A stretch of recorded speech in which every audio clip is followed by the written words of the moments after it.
warahmatullahi wabarakatuh. Halo semua, kami dari kelompok 8 mata kuliah Kebijakan dan Strategi Bisnis kelas E dengan saya Mega Citra Utami NPM 066 dan rekan saya Fakhria Dirdani dengan NPM Mahir 064. Saya Narulika Rizadifa dengan NPM Mahir 240. Oke, jadi hari ini kita sedang berada di salah satu UMKM makanan yang ada di Surabaya, yaitu Bubur Kepagian. Kita akan melakukan observasi dan juga wawancara untuk memenuhi tugas kebijakan dan strategi bisnis.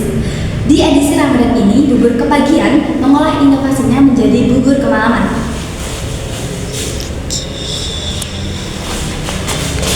Baik, sekarang kita lagi bersama dengan Kak Abe selaku founder dari salah satu bisnis makanan yang ada di Surabaya. Mungkin Kak Abe bisa perkenalan singkat terlebih dahulu. Oh ya, halo semua, salam kenal, saya Abe, salah satu foundernya Bubur Kepagian yang sekarang ada 2 cabang di Keputih sama di distrik Dharma Husada. Baik, kenalin ya Kak Abe, aku Mega dan 2 teman aku. Kenalin aku ya. Aku Riris. Nah, kami dari UPM Veteran Jawa Timur.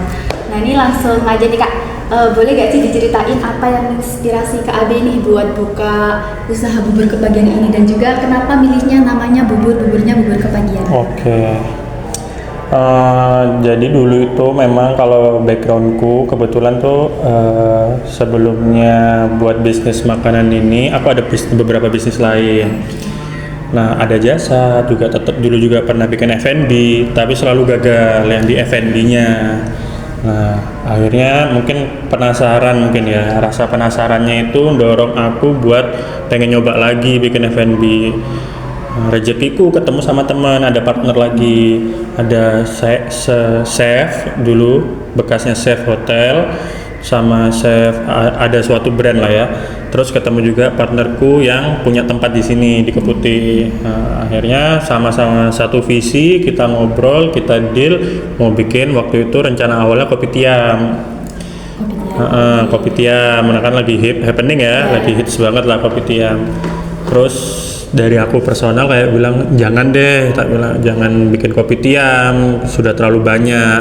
Dan waktu itu pemain-pemain kopi tiam udah lagi gila-gilaan lah. Ada kayak misalnya sebut ada Ciamso ya kan, itu gede 24 jam. Kayaknya kita malah jadi ikan lele di antara ikan hiu nanti bahasanya. Sudah terlalu besar-besar kompetitornya. Nah, tapi kalau dari salah satu partnerku itu yang punya tempat bilang kita harus riding the wave katanya. Jadi kita harus ngikutin arusnya ini karena lagi happening itu potensinya tinggi gitu. Ya udah akhirnya rembukan kita karena tempat ini kebetulan waktu itu kita disaraninnya di lantai 3 ada rooftopnya, tapi akhirnya saya juga nggak setuju karena terlalu jauh aksesnya. Kita minta izin pakai halamannya, parkirannya itu. Ternyata parkiran itu diperbolehkan pakai kalau pagi doang, karena kalau siang sampai malamnya sudah ada yang buka. Ya udah akhirnya tercetusnya Bubur Kepagian tuh karena faktor itu harus buka pagi, otomatis yang kita jual F&B adalah sarapan, yang identik dengan sarapan waktu itu kita sortir, ada pecel, bubur, nasi kuning. Nah, habis itu mengerucutnya ke bubur karena chefku, yang partnerku yang chef itu develop menu yang bilang ini jembatannya nih, kalau mau sarapan ada kopi tiamnya ini, yaitu bubur. Nah, bubur karena kita bukanya pagi ya Kepagian namanya, dan itu otomatis memang juga jadi pembeda kita. Jadi differentnya kita itu bukanya pagi banget, jam 6 kita sudah buka. Jadi itu kalau buat mahasiswa yang mau kelas pagi masih bisa sempet datang buat sarapan kayak gitu. Itu tadi kan di highlight ya terkait punya 2 cabang ya berarti di Keputih sama di Keputih sama di Dharma Husada.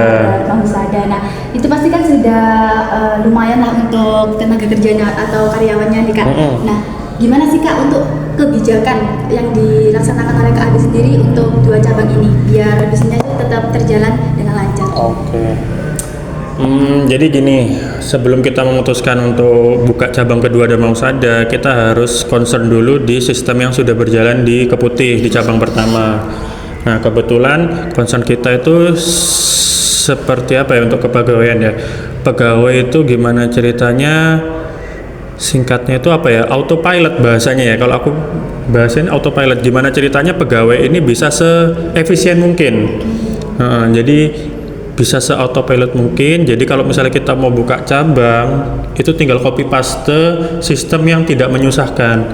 Yang enggak, wah ini cuma bisa dikeputih nih, wah ini nggak bisa di copy ke tempat lain ini. Nah itu salah satunya yang kita concern dulu waktu sebelum buka itu. Jadi ya udah dalam waktu kurang lebih 1,5 tahun mungkin kita fokusnya kalau untuk manpower ya, ini bahasanya SDM ya atau kepegawaiannya ya, itu membuat sistem seefisien mungkin dan semudah mungkin untuk diduplikasi. Jadi di situ mainnya. Apa aja yang jadi patokannya kita buat efisiensi pegawai ini? Pertama tentang karena kita pagi, yaitu ketepatan waktu. Makanya kita ada cek waktu absen. Biarpun cuma sekedar UMKM kita pakai absen itu. Itu buat efisiensi waktu. Jadi enggak kayak wah kalau dikeputih kan enak, ada orang yang bisa mantau, karena ada pegawai-pegawai juga yang beberapa yang tidur sini kan. Nah itu jadi absensi, terus ketepatan waktu ya. Terus yang kedua dari segi penyajian bubur ini gimana caranya bisa semudah mungkin untuk diduplikasi dan kualitasnya tetap terjaga. Nah itu juga yang kedua. Yang ketiga baru ke inovasinya. Nanti inovasi itu beda lah, bukan pembahasan tentang kepegawaian lagi. Gitu. Oke, jadi bisa ditarik kesimpulan nih kalau untuk pelayanannya juga diperhatikan secara betul-betul ya Pak ya? Kalau pelayanan itu kebetulan kita sistemnya kan semi self service ya. Jadi itu juga yang bikin kita memudahkan sih. Kayak jadi kru hanya fokus untuk menjaga kualitas penyajian. Tapi untuk pengantaran makanan dan lain-lain itu kan self service. Jadi kembali ke pegawai customernya. Di situ juga kita tanda kutip mengurangi beban pekerjaan pegawai di bidang waitersnya. Nah itu lebih mudah jadinya. Jadi defaultkan untuk yang menyajikan betul. Oke, aku mau tanya nih Kak, apakah kebijakan yang sudah dijalankan tadi itu berpengaruh terhadap kemajuan bisnis ini? Jawabannya iya. Jawabannya iya. Kenapa? Mungkin secara teori teman-teman juga udah mungkin ada yang tahu ya. Ada namanya reward dan punishment juga.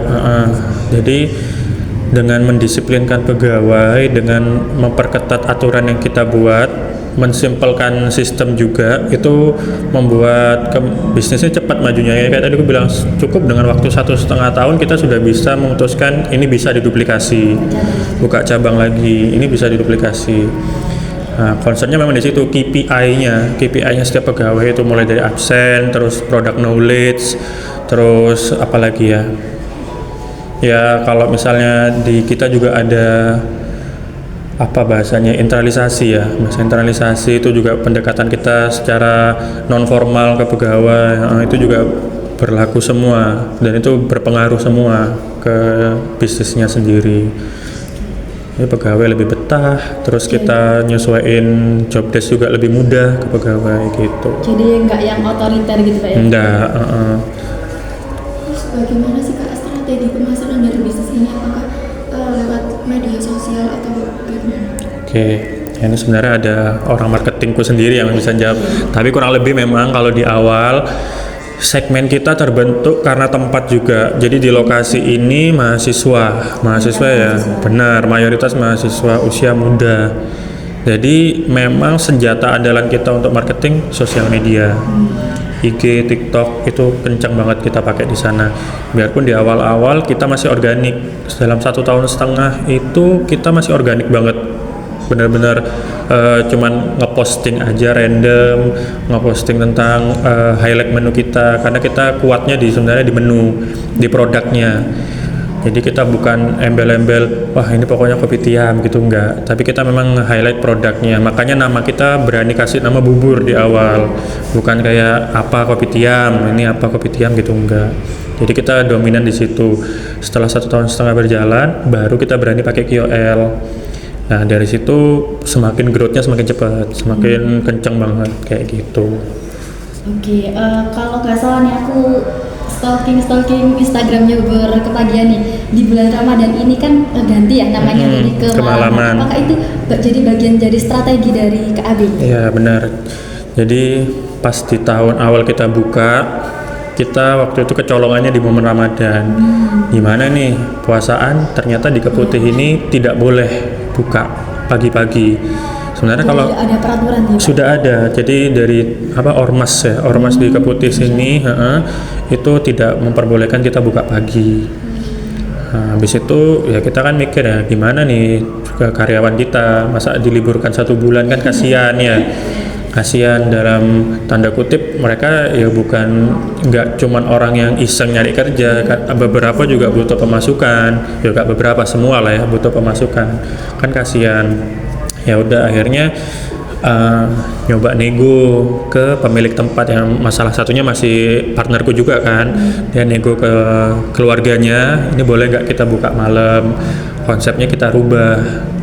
Kenapa ya, karena juga tanda kutip ya bubur untuk buka puasa terutama ya itu kayaknya masih nggak cocok banget di lidahnya orang sini.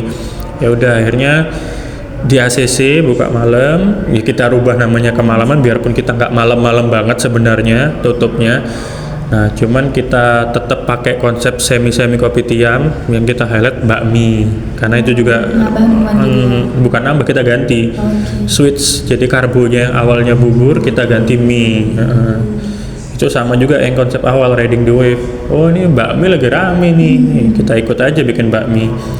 Waktu itu memang tidak ada niatan jangka panjang, intinya ini selama puasaan kebuka dulu lah buat teman-teman karyawan, biar tetap ada pemasukan gitu.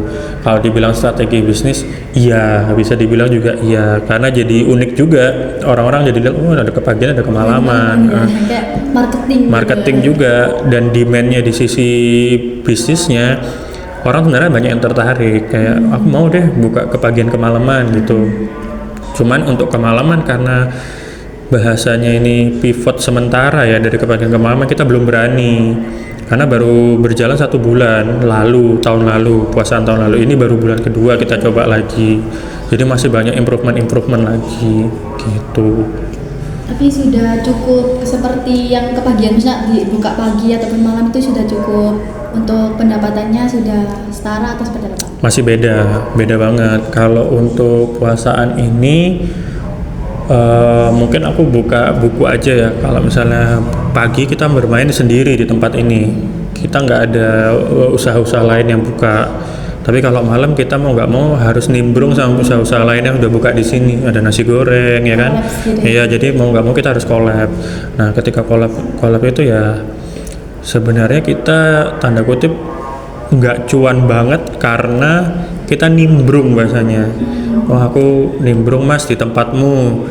Oh ya kalau kamu nimbrung ya harus ikut aturan mainku gitu jadinya. Jadi menu kita banyak yang terpangkas. Terus beberapa menu kita yang hampir sama dengan jualan yang sudah ada juga harus dihilangkan. Jadi kayak gitu. Kalau dibilang works, nggak 100% sesuai harapan sih. Tapi intinya goalsnya itu memang untuk teman-teman pegawai tetap ada pemasukan. Daripada libur panjang. Iya gitu.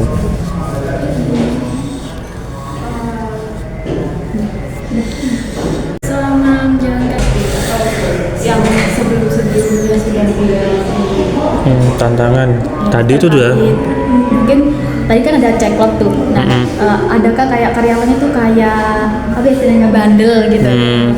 Kalau terkait itu ada, pasti setiap usahaku juga selalu ada tentang kendala tentang kepegawaian lah. Kalau kendala yang pertama sebenarnya yang terjadi yaitu ketika kepagian harus buka ke kemalaman, itu tantangan besar banget buat kita.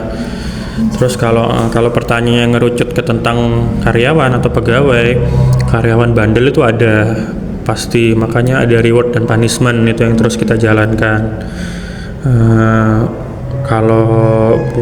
Kalau selama berjalannya bubur kepagian ini kita udah hampir 3 kali ya, oh enggak sih, 1 kali mengeluarkan pegawai karena indisipliner. Sisa tiganya itu memang keluar karena kontrak habis dan lain-lain. Waktu awal-awal itu pegawaiku ada yang mahasiswa, ada yang izin keluar karena skripsi, akhirnya resign. Terus ada lagi yang keluar gap year waktu itu, habis itu dia keterima kuliah gap year. Akhirnya, Mas, aku resign karena aku keterima kuliah di luar pulau. Oke, kayak gitu. Jadi kalau kendala kepegawaian ada, ya kita ada kebijakan SOP tentang reward dan punishment itu yang berjalan buat mengendalikan ya bahasanya gitu. Itu berapa kali Kak? Kalau kita misal kayak toleransi kesalahan dari pegawainya itu Macam-macam, setiap peraturan tuh beda-beda. Kalau keterlambatan itu nggak akan sampai dikeluarkan kalau nggak fatal ya. Kalau terlambat tuh ya, kecuali kalau absen. Kalau benar-benar nggak tiba-tiba nggak ada kabar, nggak masuk, itu beda lagi. Beda-beda, setiap peraturan ada beda-beda. Kayak contoh satu, misal absen ya, terlambat berapa kali? Kalau salah 3 kali itu bonus tidak dikeluarkan. Nah, kita nggak tega juga buat motong gaji pokoknya ya, jadi bonusnya yang kita potong. Kalau terkait absen tidak masuk, baru itu lebih kencang. Kayak 1 kali teguran, 2 kali langsung SP biasanya. Kita kasih surat peringatan, biar nggak diulangi lah. Soalnya kunci kita di situ sebenarnya, ketepatan waktunya pegawai datang gitu.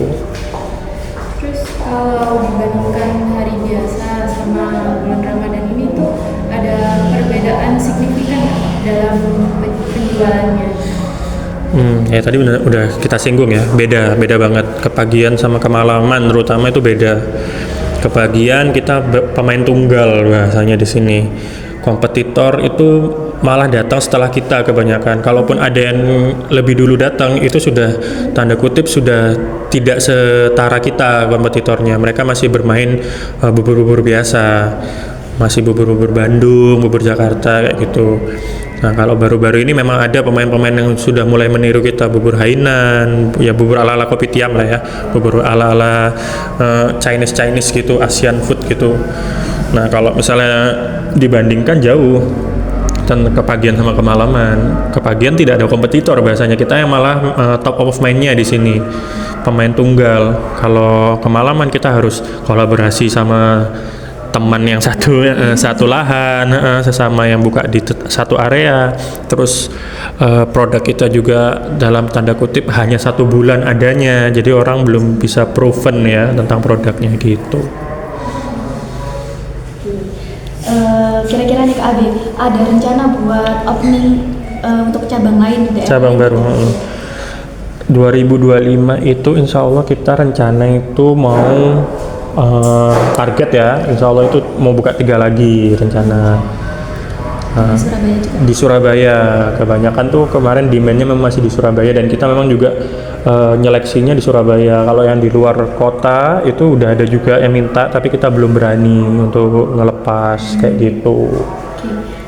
Untuk ini kalau boleh tahu aja nih Kak Abi ya, kisaran pendapatan nih di tiap bulannya itu kisarannya berapa nih? Omset ya berarti ya? Ya, Pendapatan kotor ya? Ya, Bubur kepagian ini, apa kemalaman ini? dua-duanya boleh. Kalau kemalaman ini cuma 2 bulan mas ya. 2 bulan tuh omsetnya paling cuma 20-an, 20 jutaan. Kalau bubur kepagian sensor aja tit. jauh lebih besar, bisa sampai 4 kali 5 kalinya. Oke. Gitu, 2 cabang ya itu ya. Oke. Mungkin cukup ya untuk sesi wawancaranya. Terima kasih Oke. banyak buat Kak Abi. Semoga Sama-sama. untuk rencana target untuk buka cabangnya diperlancar Amin, dan juga ramai selalu untuk bubur kepagian ini. Amin. Terima kasih dari kami. Wassalamualaikum warahmatullahi wabarakatuh. Waalaikumsalam warahmatullahi wabarakatuh.